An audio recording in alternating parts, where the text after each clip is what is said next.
आज online class में हम लोग प्रथम कोटि की अभिक्रिया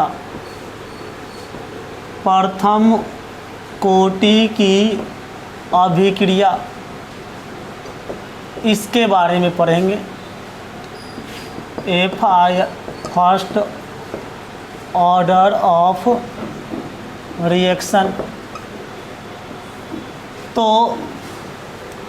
परिभाषा प्रथम कोटि की अभिक्रिया क्या है?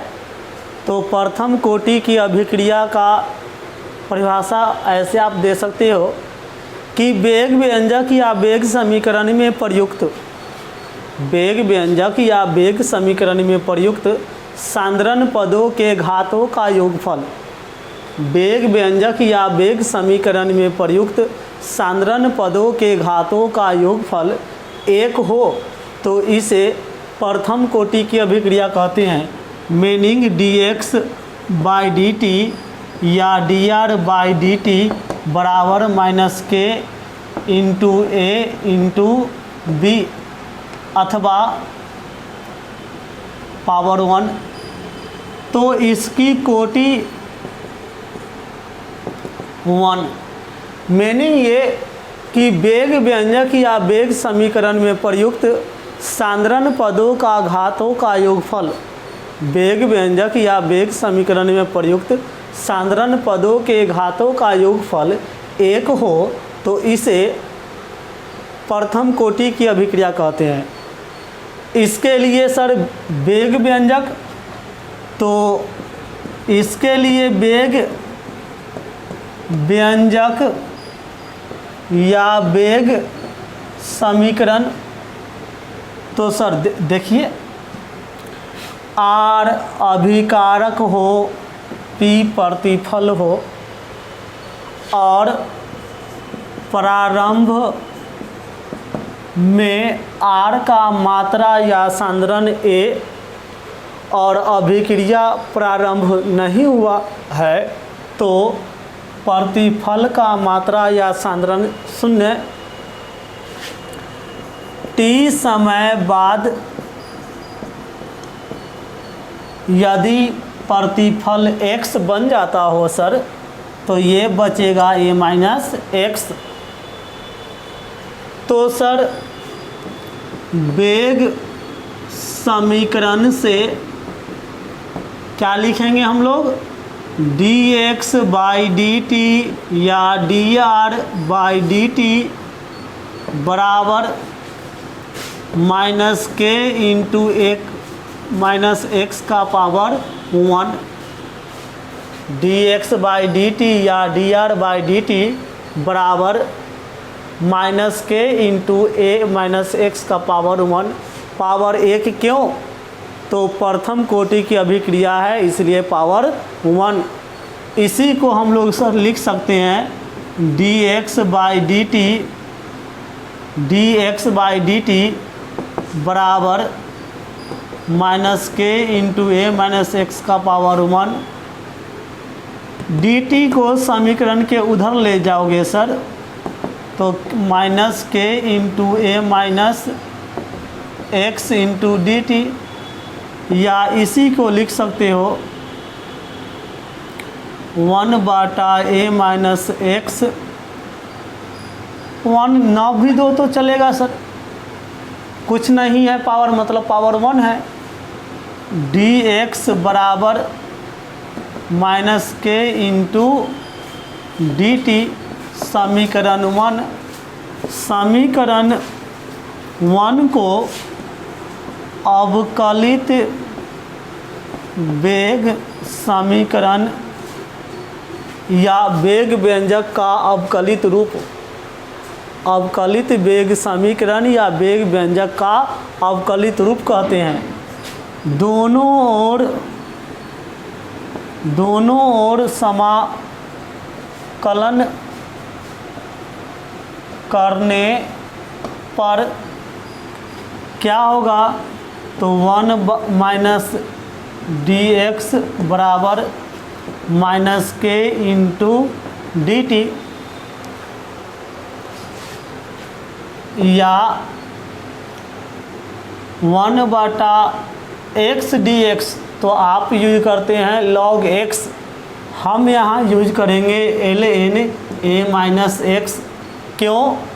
तो हमें कोफैक्टर के रूप में, सहगुणक के रूप में ln को log में बदलने के लिए हम सहगुणक 2.303 लाते हैं। इसलिए प्रारंभ में हम log x न करके, log a माइनस एक्स नहीं करके हम प्रारंभ में ln a माइनस एक्स लेते हैं।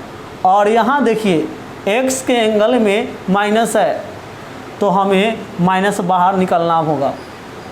इंटीग्रेशन का यही रूल है कि x के एंगल में यदि माइनस हो तो हमें माइनस बाहर लेना पड़ता है, बराबर माइनस के इंटू टी प्लस सी। क्यों? तो dt का इंटीग्रेशन t होगा और अनिश्चित समाकलन है तो कांस्टेंट के रूप में हमें k लाना पड़ेगा। अर्थात हम लिखेंगे समीकरण को minus ln a minus X बराबर माइनस के टी प्लस सी। और इस व्यंजक को हम आगे बढ़ावें तो हमें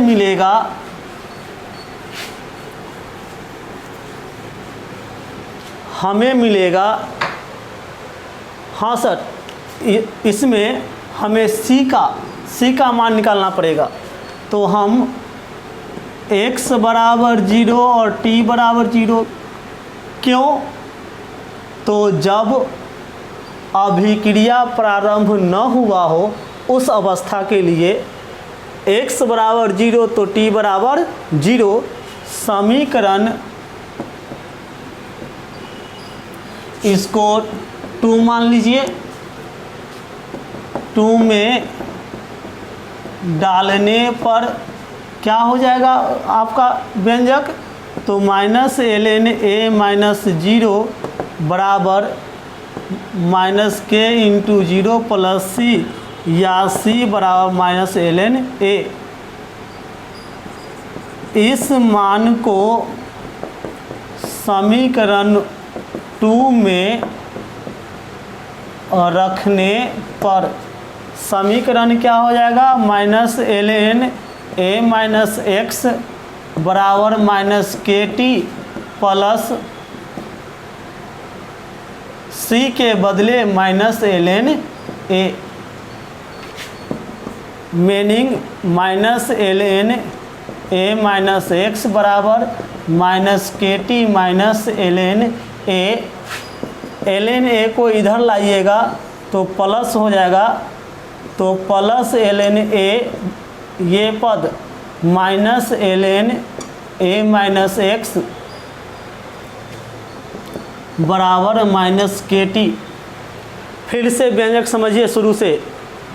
हमने वेग व्यंजक या वेग समीकरण से लिखा dx बाई डी टी या dr बाई डी टी बराबर माइनस के इंटू a माइनस एक्स का पावर 1। क्यों? तो प्रथम कोटि का अभिक्रिया है, इसलिए उसी को हम लिख दिए dx बाई डी टी बराबर माइनस के इंटू a माइनस एक्स। तो सर क्रॉस कर दिए, dx बराबर माइनस के into a minus x dx power 1 छोड़े, इसलिए कि पावर 1 लिख दीजिए तो भी वही है मीनिंग, और छोड़िएगा तो भी मीनिंग रहेगा कि पावर 1 ही है। तो सर इस पद को a माइनस एक्स वाले पद को हम इधर लाए तो इधर सर गुना में है तो इधर आएगा भाग में 1/a माइनस एक्स dx। ये dx यहाँ माइनस के इंटू डी टी, दोनों ओर समाकलन करने पर, तो समाकलन करने पर सर तो 1/1 इंटीग्रेशन 1/x dx का सूत्र हो जाता है log x। log के जगह पर हमने ln लिया।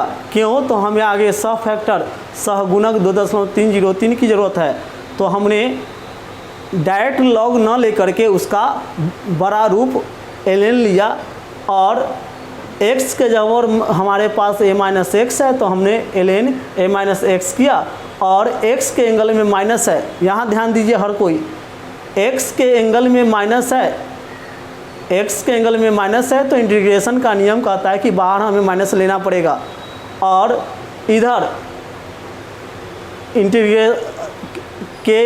के इंटू इंटीग्रेशन डी टी, और डी टी का इंटीग्रेशन टी होता है, तो हमने सूत्र बनाया minus L N A minus X बराबर minus K T plus C, समीकरण 2 माने, और x बराबर 0 t बराबर 0 समीकरण 2 में डाले। क्यों? तो अभिक्रिया जब प्रारंभ नहीं हुआ तो टाइम 0 तो प्रतिफल भी 0, वैसी अवस्था में minus L N A minus 0 बराबर माइनस के इंटू 0 प्लस सी, अर्थात सी बराबर हमारा सूत्र निकल गया माइनस एल एन ए। इस सूत्र को समीकरण 2 में रखो तो हम लोग को आएगा L N A minus X बराबर minus K T plus minus L N A. हम इस माइनस को इधर ले गए सेकेंड ऑप्शन में, तो पद क्या हो जाएगा सर? देख लीजिए यहाँ minus L N A minus X minus K T plus minus minus plus minus minus L N A, और ये पद माइनस है मेरा, इक्वल चिन्ह के उधर जाएगा तब प्लस में, तो हमने प्लस वाले भाग को पहले लिख दिया और ये माइनस वाले पोर्शन को बाद में। हमारा व्यंजक हो गया L N A minus L N A minus X बराबर माइनस के टी। तो सर अब व्यंजक में आगे बढ़िए।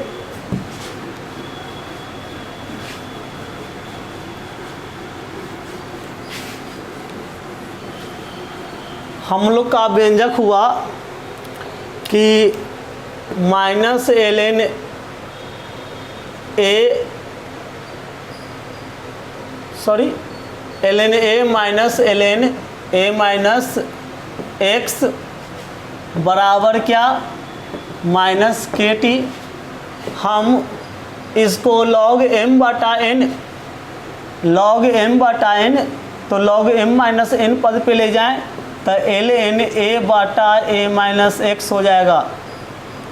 लॉग एम बटा एन तो log M minus log N उस पद पे ले जाएं तो एल एन ए बटा ए माइनस एक्स हो जाएगा बराबर के टी। और एल एन को लॉग में बदलने के लिए 2.303 लॉग ए बटा ए माइनस एक्स बराबर माइनस के टी, या के बराबर 2.303 बाई टी लॉग ए बटा ए माइनस एक्स। इसलिए हम लोग का सूत्र सर आ गया के बराबर 2.303 बाई टी लॉग ए बटा ए माइनस एक्स, जहाँ के क्या है? वेग स्थिरांक किसका? प्रथम कोटि का। और टी क्या है? लगा समय। ए क्या है? प्रारंभिक सांद्रण कहिए या मात्रा।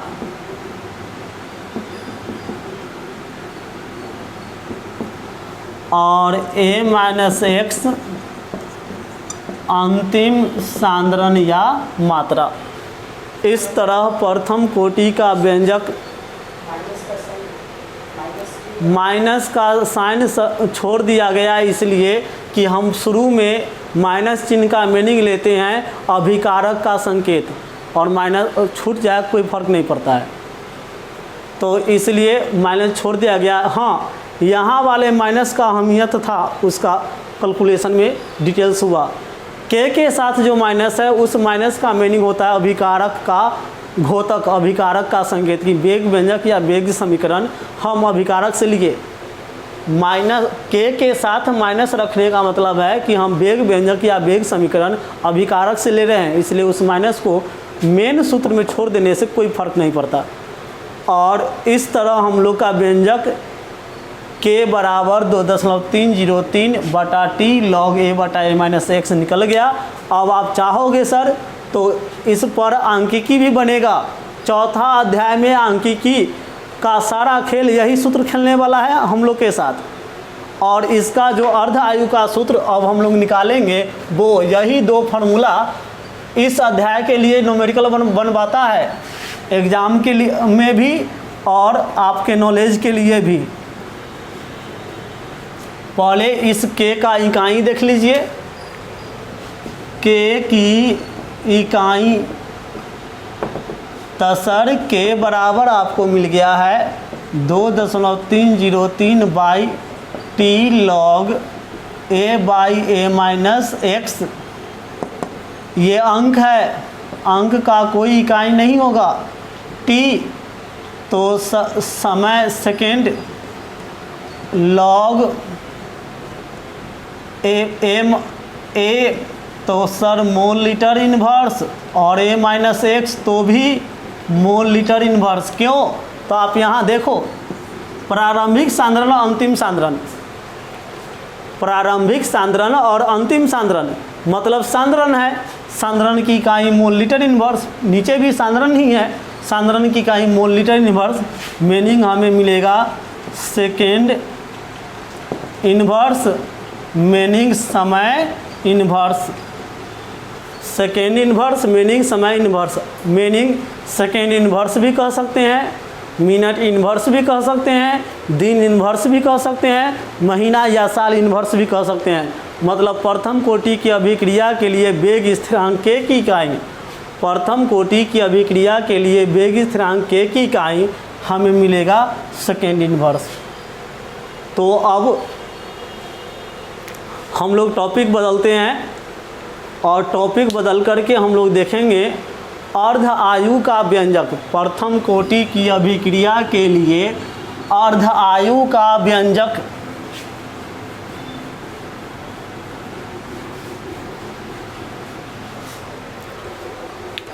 प्रथम कोटि की अभिक्रिया के लिए अर्ध आयु टी हाफ का व्यंजक। तो सर हमें क्या मिला? प्रथम कोटि की अभिक्रिया का सूत्र के बराबर 2.303 बाई टी लॉग ए बटा ए माइनस एक्स, यदि x बराबर ए बाई 2 और t बराबर टी हाफ। शून्य कोटि की अभिक्रिया में आपको डिटेल्स मिला है कि हम x बराबर ए बाई 2 और t बराबर टी हाफ क्यों लेते हैं।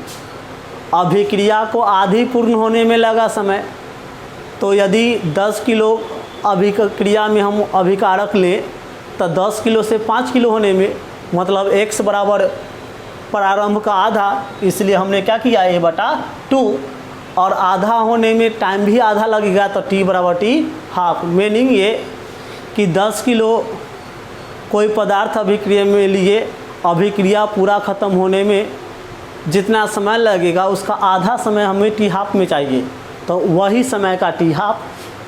और प्रारंभिक सांद्रण ए था तो उसका आधा होने में तो हमने ले लिया x बराबर ए बटा 2, मतलब आधी अभिक्रिया होगा तो आधी टाइम होगा, आधी अभिक्रिया संपन्न होगा तो टाइम भी आधा ही लेगा, इसलिए हमने दोनों को आधा कर दिया।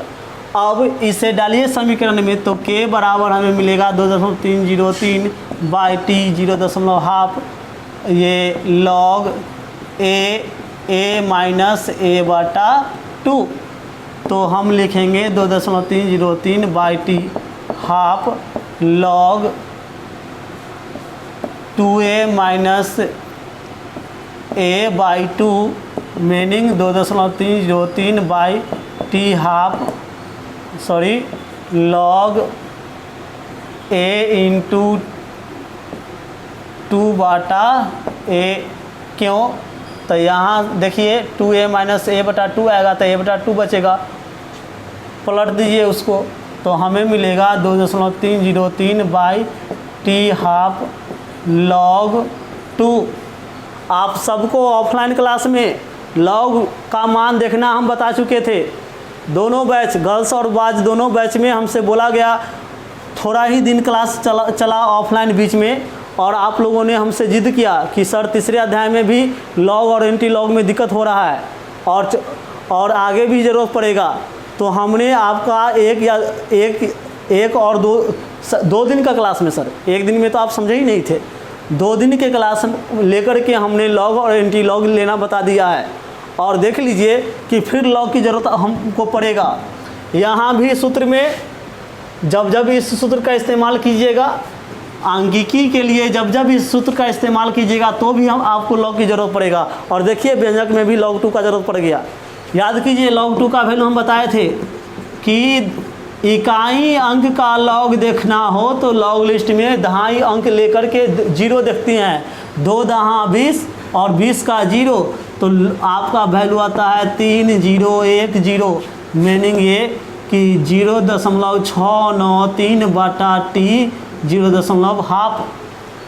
अब सर उसको सूत्र क्या आएगा हमें, तो सूत्र आएगा के बराबर 0.693 बटा टी हाफ, या टी हाफ बराबर 0.693 बाई के। मीनिंग ये कि टी हाफ का आया 0.693 बाई के, और इसमें ध्यान दीजिए शून्य कोटि की अभिक्रिया के लिए टी हाफ क्या था हमारे पास, a/2 के प्रारंभिक सांद्रण वहाँ था। शून्य कोटि में प्रारंभिक सांद्रण में का इस्तेमाल था। शून्य कोटि की अभिक्रिया के अर्ध आयु में a आया था, मतलब प्रारंभिक सांद्रण पर निर्भर किया था। यहाँ a नहीं आया तो ये प्रारंभिक सांद्रण पर निर्भर नहीं करता है। कौन? प्रथम कोटि की अभिक्रिया का अर्ध आयु प्रारंभिक सांद्रण से स्वतंत्र है। प्रथम कोटि की अभिक्रिया का अर्ध आयु प्रारंभिक सांद्रण A से स्वतंत्र है। क्यों? तो इसके व्यंजक में A नहीं आया, प्रारंभिक सांद्रण A इसके व्यंजक में नहीं आया, इसलिए अर्ध आयु प्रथम कोटि की अभिक्रिया का अर्ध आयु प्रारंभिक सांद्रण पर निर्भर नहीं करता है या प्रारंभिक सांद्रण से स्वतंत्र है। प्रारंभिक सांद्रण पर निर्भर नहीं करता है या प्रारंभिक सांद्रण से स्वतंत्र है। शून्य कोटि में की अभिक्रिया में अर्ध आयु के व्यंजक में A आया था, तो हम वहाँ कहते हैं कि वह प्रारंभिक सांद्रण पर निर्भर करता है, मैंने प्रारंभिक सांद्रण से स्वतंत्र नहीं है। लेकिन ये प्रथम कोटि की अभिक्रिया का अर्ध आयु प्रारंभिक सांद्रण से स्वतंत्र हो गया है। अब हमें इन दोनों सूत्र पर, इस सूत्र पर और वो उस सूत्र पर, दोनों सूत्र पर हमें आंकिकी की जरूरत पड़ेगा। तो सर अब तक हमने प्रथम कोटि, शून्य कोटि, अनुक्ता ये सब के बारे में देख चुके, अर्ध आयु भी देख लिए। अब रही बात कि हम लोग को आंकिकी की ज़रूरत है, तो हम अगले वीडियो में आपको आंकिकी सॉल्व करके बताते हैं, आप भी बनाना।